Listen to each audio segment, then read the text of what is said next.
little late here, but welcome to next live episode of the Indy SportsCar podcast. No Frank this week. Frank is off at work, but here with Missy. Hi, Missy. Hello, hello. I am here. And it's actually been a bit of a busy day, week since we were last on. Uh, Yeah. this past weekend saw the finale of the first Road to Indy season of iRacing. Um, that was actually saw. Oh, I just had the story pulled up. Braden Eves. Yeah, Braden Eves won his first race of the Road to Indy E series. Still though, Philippe Denis took the overall championship.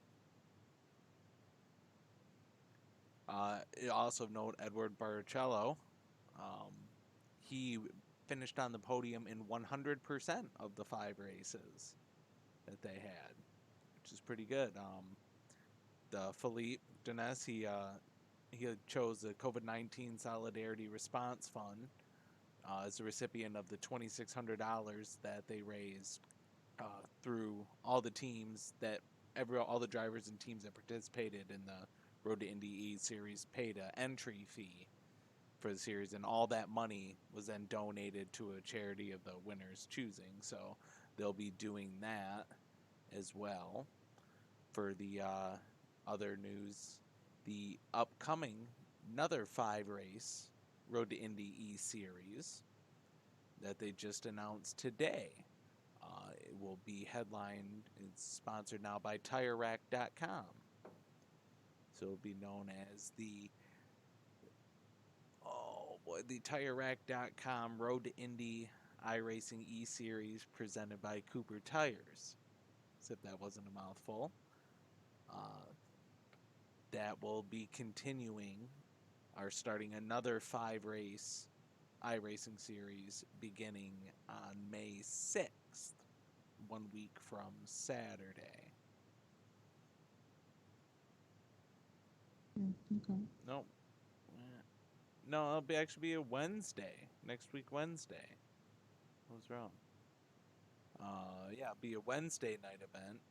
You'll be able to watch that on the Cooper Tire Facebook page, Road to Indy TV website, and the app.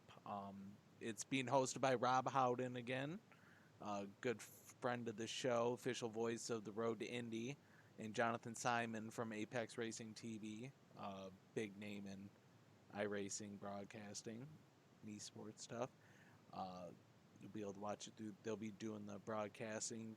You can find it all over YouTube, Facebook, Road to Indy, like I said, iRacing Live. In addition, live coverage will be covered by MAV TV Canada, which is also going to air all the Indy Lights races live in 2020 when the series returns, as well as Indy Pro 2000 and USF 2000 highlight shows, all on MAV TV Canada for all of our northern friends. Yeah. So I know you're not big into the esports and the iRacing and stuff, but I really am trying. I really. it's. I just I mean, it is good. I mean, Rob don't so they get ratings. I'm sorry. I just can't watch it. I tried, but I turn it on and leave it on my TV so they get ratings. at least they have like someone like Rob Howden who does an amazing job calling the race. It's cool to see him adapt to the changing times as we all have, but Rob's a consummate professional, so he's doing well. Yeah, like Rob. And then I just can't get. Just yeah, even hard for me to watch it with the INDYCAR iRacing stuff. That even with it being produced by NBC, it's still hard. The only thing that saves my saving grace is doing the hot mic thing. I actually have iRacing pulled up in my stream, and I have a little section of my screen that has the live iRacing like synced up with the race on TV, and then it's basically a different camera angle, a different car that you're watching, basically a second screen for the hot mic people. So that right there is what keeps me into it.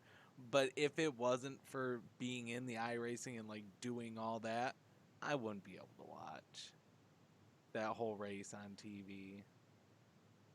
It's Yeah. just not the same. It is hilarious though watching these guys crash on ovals because the iRacing physics of these cars crashing is hilarious. I saw what would have been at least a dozen drivers would have died from the kind of crashes that they took today in their little practice for the qualifying for Saturday's race. Oh, it was even the veterans that a few of them that showed up. They were struggling to start. Really veteran since it's iRacing. What was that? I said, but is anybody really a veteran since it's iRacing? Well, you got the iRacing veterans. You'd have to say Willpower because he's great on the track and he seems to be great in the sim too. So he has been doing it for a while. Simon kind of had it. I know his engineer Ben Bressman's been an iRacing guy for years, even without Simon. But there's some that had dabbled. I won't mention names like Sage Karam and ones like that who live on it.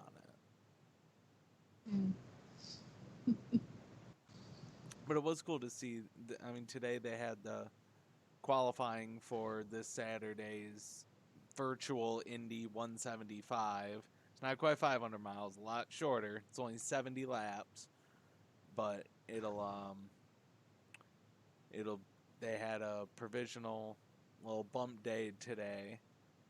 They had a bunch of drivers come out and test. Let me pull up the list. I had been streaming it all day today, but I didn't get a chance to. Let's see here. Yes, the Scott Speed, Stefan Wilson, James Davidson, and R.C. Enerson all made the field. I was under the original impression that 6 cars were going to make it, but only 4 were, I guess, what race control told teams on the radio at the end. So I didn't get to hear that, but just meant Robert Wickens was in 5th. He got cut, and Kyle Busch also didn't quite make it. Now, the one thing that really hampers this whole thing is that it's a fixed setup for everybody. So, it's tough. Because even then, you could just show up with and be on the exact same playing field. So the guys and you don't even get weight jacker. You get nothing. None of the tools work on a fixed setup, which sucks. But yeah, Hinchcliffe was bumped since he is not a full season entry. All the full season entries are guaranteed into this race, along with any previous Indy 500 champion who has also competed in one of the previous iRacing races. So like Tony Kanaan, Elio. I don't think Juan Pablo Montoya got in on any of these. But yeah, those 2 guys are automatically added. So, but Sage Karam would have had to. Oh wait, no, and anybody that had won one of the previous iRacing races. So yeah, Sage Karam was included. Lando Norris had to get permission from his team, but he'll be in on Saturday competing in the virtual Indy 500, or not 500, Indy 175. I'm sorry, I can't. It's sacrilege to say that, even though it will be technically the month of May. What better way to kick off the month of May?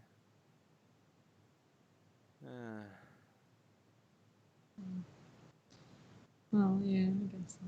Yeah. It's not the same. It's not the same, but Forgot it's May 1st on Friday. Just not my thing. yeah, it's okay. I it is what it is.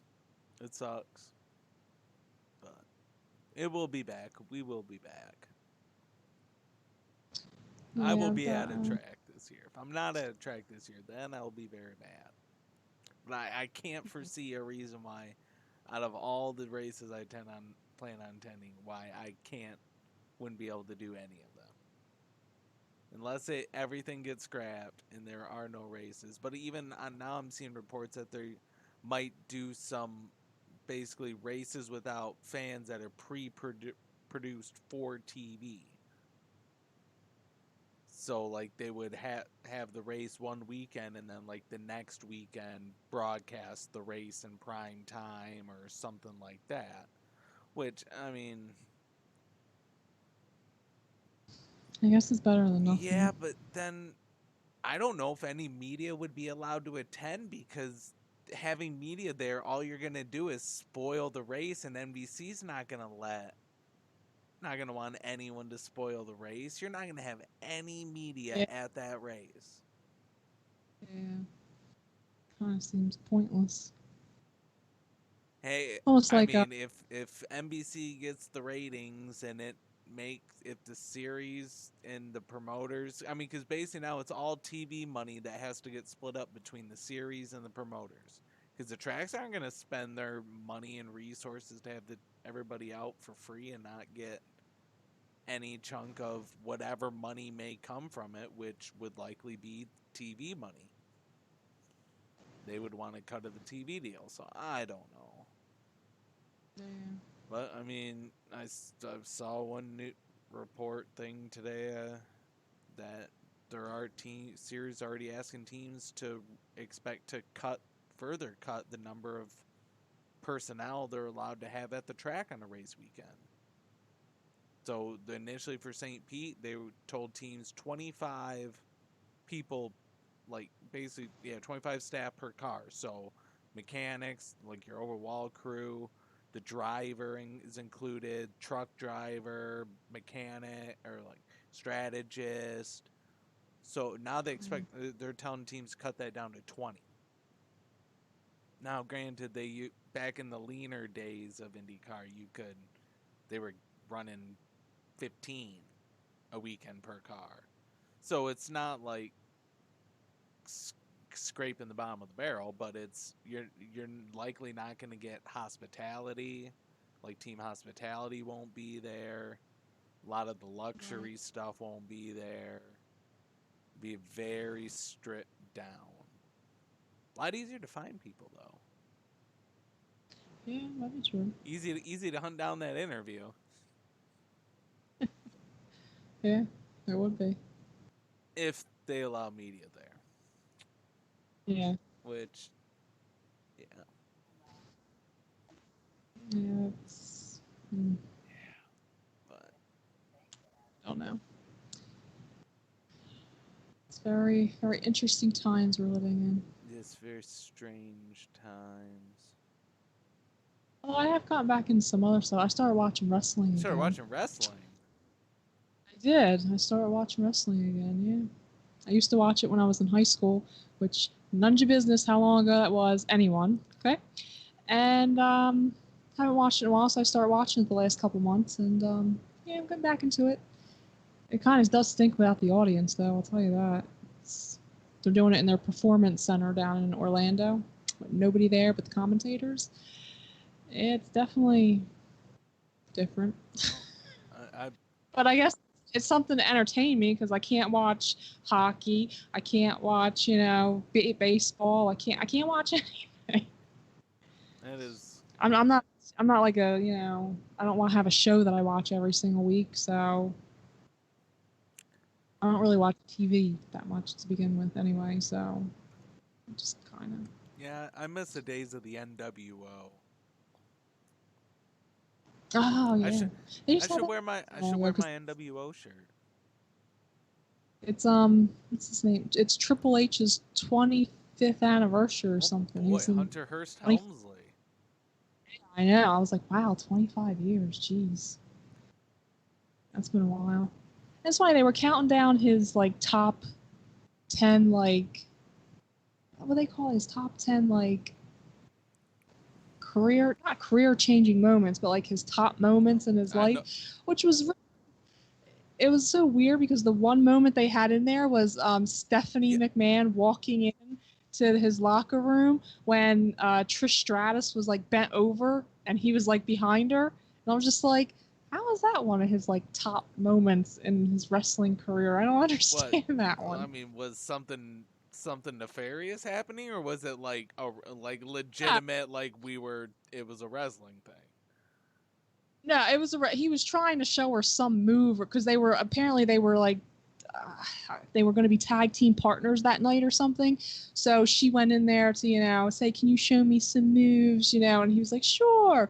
And she was trying to grab his leg or something, and bent down. So when she walked in, she was bent over and he was, behind her in a Yes. predicament. Yes. So, I so Steph got all pissed off and I was just like, how is that one of his top 10 career moments? I don't understand that. I mean, I know they're married in real life, and they've been married for a long time, but I'm like, I don't understand how that's. Does that mean like because they got married, it defined his career? And I don't know. yeah. I mean, if I married Vince's daughter, that would probably be the number one most defining moment of my career too. Yeah. Probably. Yeah. But yeah. They had some good ones. And Degeneration X that they had on there, which that was a cool when they were It, together. Somewhat. I kind of liked them and I kind of did, and it depended on who they were, beating up that week, I guess. Because The Rock was my favorite. I was a Rock I fan. was big Shawn Michaels Oh, okay. Yeah, I like Shawn and Michaels too. Ric Flair. Woo! Well, his daughter's With carrying just it like on. the judo chops across the chest. Just kept smacking the Uh, back of people's chests. Yeah, exactly. well, his daughter does it now. She Oh, does those I chops. believe it. The other one, the figure eight, is that what it's The called? figure Is four. that it? Oh yeah, she does that too. Charlotte Flair. Yes. She doesn't do the whole woo, as he does. She's just like woo when she does. Not like his enthusiastic, but it's different. Very different. But I do like, Roman Reigns is my man right now. Fun fact. I almost got ran over by Ric Flair. Like Oh, when I was a kid, my stepdad and I, here in Grand Rapids, like WCW used to. Now WWE comes to the Van Andel Arena here in town, and we used to go a couple times, and we were out back behind the arena, have a little horseshoe area where like people VIPs come in, and it's back entrance to the arena, and we were standing out there because all like the wrestlers were coming in, and I'm just kind of looking over the corner, and this Ford expedition just rips around the corner, and my stepdad pulled me back up because like the side view mirror would have taken my head off had he not pulled me back, and he pulls me back and looks in the car, and sure enough, it was Ric Flair driving, and he's like, "Woo!" and he almost killed you. Oh, good times. yeah, so I have gotten back into it, so it's I know it's not a lot of acting. But Yeah. Yeah, my girlfriend and I have gotten into like watching a lot of movies. Like right now, we found gotten a pandemic movie kick where well, I watched a movie last night. Oh, I already forgot the name of it. Oh, 12 Monkeys. Saw that for the first time last night, and saw Outbreak a couple weeks ago. 12 Monkeys, was that with Bruce Willis? Yes, Bruce Willis I, I've seen that. and Brad Pitt, very Yeah. young Brad Pitt. Okay, I've seen that movie. Which is surprising because I don't really watch movies, but yes, I have seen that movie. Yeah, I see Gregorio here. Yeah, WWE now is not like the old days. Not like No. when it was the WWF.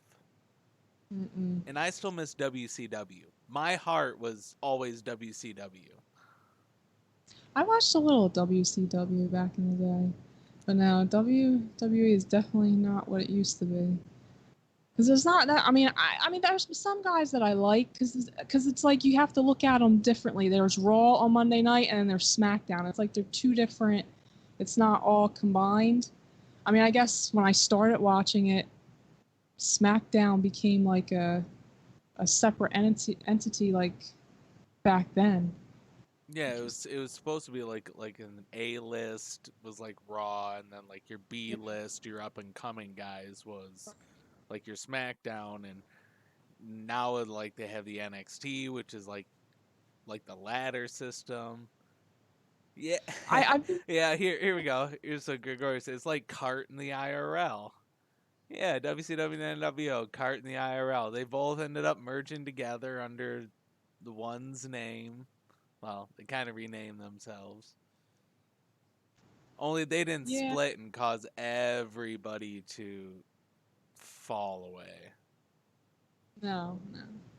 But yeah, I do miss a lot of the guys. I mean, because it was fun, Rock, Stone Cold Steve Austin, The Undertaker, Kane, the Hardy Boys. I love the Hardy Boys. They were my favorite too. The Dudley Booker Boys. T.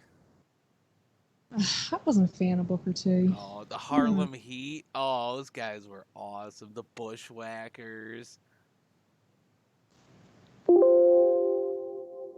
Yeah. Is it too soon to say I kind of miss Chris Benoit? Oh, I did like him actually. I liked Chris Benoit. Yeah. He was good up until the end. Yeah. Now, I mean, I don't really like the show now. Like, there's actually like, cat. I guess you call them character actors, whatever that there's some of them like I absolutely can't stand, and I'm just like, ugh, every time they come out, I'm just like, oh God, why do they need time on the show right now? Why? And I realize some of them are just acting, and it's funny because on is he on Monday? Yeah, he's on Monday Night Raw. Alistair Black, I actually like him. He's cool. I think he's cool, but I kind of diminished it just a tad because I found out that he's married to Zelina Vega, and I can't stand her character on the show. On the show, but I mean, I'm getting there. There is a lot of them I'm liking. There's some of them that I'm not liking, so it's definitely not like it used to be, but I'm getting to the ones that I like now. I'm getting used to it. Yeah, maybe if this thing keeps up long enough, I'm sure I'll get desperate and something. I'll find something that'll appeal to me. Yeah. Hasn't quite gotten that far yet. Maybe I'll just start like they're showing all these old football games. Maybe I'll just start hot micing these old football games. Fun fact though, my team is for some reason never ever highlighted in any of these games that they're showing. Because my team is the Detroit Lions. Mm. You'll never see them on a highlight one of these highlight games unless of course they were getting beaten down. Maybe it was the one Packer game against the Packers where their Aaron Rodgers whatever got knocked out of the game or whatever, and like so their backup quarterback came in, and as a Lions fan you're like, oh man, this is our opportunity on the road to beat the Packers. And what does their backup do? Sets the all-time Packer passing record, touchdown record at home. Any home game, any Packer all time just torches the Lions off the backup bench. And I'm just sitting there just shaking my head like I am now cuz it's the same that old beaten down dog. Just keep whipping that dog, man. It's us Lions fans.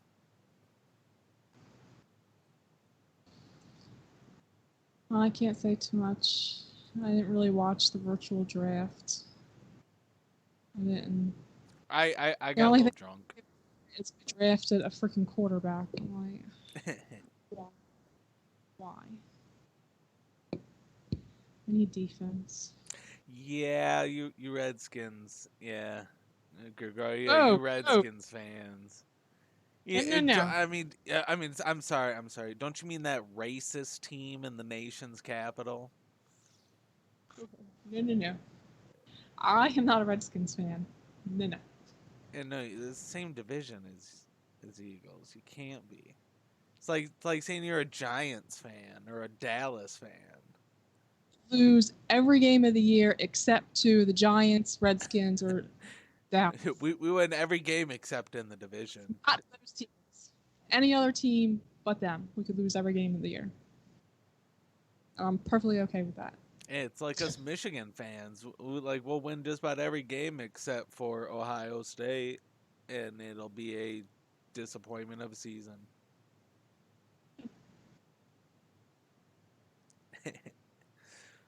You Eagles only have one trophy. Big deal. And we got one now. Yeah.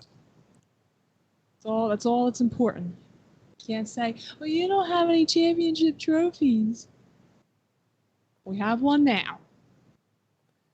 Yup. Must be nice. Was. My It was very my local satisfying. AHL minor league hockey team won the Calder Cup in 2013 and 2017.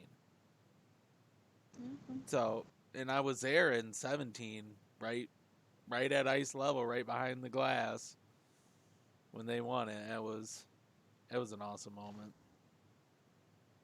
Sure, our Flyers teams, the Phantoms, they've won the Calder Cup before. Yeah. And the Flyers were doing so good towards the end of the season. Oh, we were making the playoffs this year. We looked really good. Playoffs. Yeah. Oh, Hockey season. yeah, we were so going to the playoffs. We were looking great. Of course, freaking pandemic. I screwed up a lot of crap. The stupid pandemic. At least my Red Wings I knew weren't making the playoffs, so more back to the years of the Dead Wings.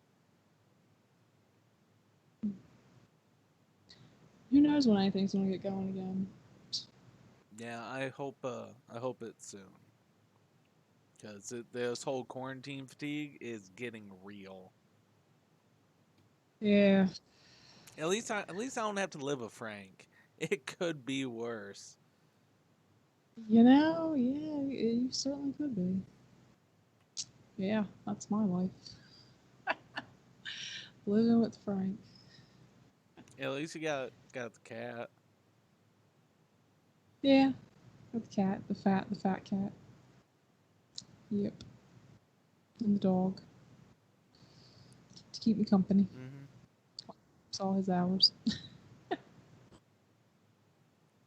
Well, I guess kind of wrap up here. We do have one last INDYCAR iRacing race for now. I wouldn't be surprised if the epidemic keeps going and if Texas were to get delayed, pushed back, or canceled, that they would add some more races to this iRacing thing. But Saturday, 2:30, NBC Sports, be able to watch the virtual Indy 175 kind of kick off the month of May um, as best as we can.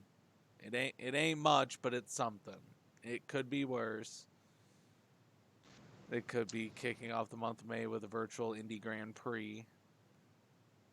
But they can't really do that because, funny enough, iRacing hasn't scanned Indy for a long time.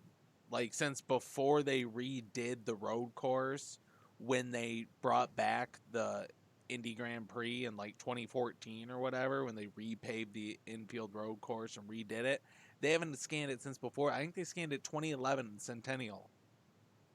It's been about 10 years. So I would hope that iRacing would make it a point to get back to the cathedral of the world's cathedral of racing, the birthplace. the oldest and best. The happiest place on earth, if you will. And I need somebody to rescue me because I'm still stuck up here in the observation tower at COTA. Never did get out. I mean, Lando Norris did win the race. It was pretty funny to see him just come right out of, Formula One and show everybody who's boss. Yeah, you'll also be able to see me here on Hot Mic Saturday for the iRacing event. It will should be a good race. Be interesting to see if iRacing has fixed it where they can actually do a 3-wide start. As far as I know, they've never implemented rows of 3. Probably because I don't think any actual iRacer could handle it. They can't even handle 2-wide, let alone 3-wide. Yeah. It should be interesting. Shall see. Yep. Well, thanks everybody for tuning in. We'll see you guys next week. Missy, something you got to say? I guess. And on that note, you know that I know that Frank, Jared, me, I don't know. There's nothing going on, as you can see. We'll get there. Take it one week at a time.